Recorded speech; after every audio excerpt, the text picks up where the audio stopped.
In a night that changed the course of history, a night where one man carried the weight of the world, betrayal, denial, loneliness, and a cross. This is Holy Week, where we walk with Christ through every wound and every whisper of pain. Today, we dive into the heart of Good Friday, a day not just of physical agony, but of a spiritual battle that shook the soul of Christ himself. The suffering didn't begin at the cross. It began as Judas approached, a disciple who walked with Jesus, ate with him, heard his words, but in his heart, doubt began to grow. 30 silver coins. That was the price. The kiss wasn't just betrayal, it was a dagger in the heart of the one who loved him.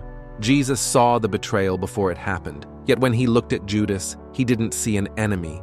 He saw a friend who lost his way, and even in that moment, he loved him still.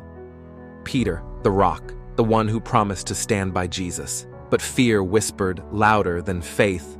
3 times, he denied. When the rooster crowed, it wasn't just a signal. It was a scream that shattered Peter's soul. He looked at Jesus from a distance and broke down in bitter tears. The disciples fled. His closest friends vanished. Was it betrayal or human weakness?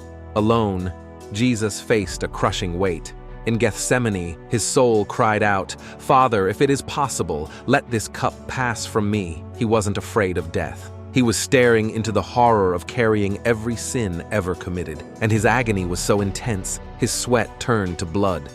Then came the pain, the scourging, the crown of thorns, the heavy cross. Every step was a battle, but none of it was heavier than the silence of being abandoned. With every wound, Jesus carried not just wood, but the weight of the world. Still, he pressed on.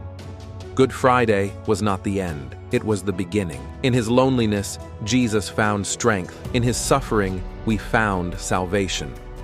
The day ended with his body in a tomb, but hell did not see what was coming. For after this, a battle began in the depths of hell, a battle Satan was never prepared to fight. Watch now, Jesus meets Satan in the depths, the final episode of Holy Week.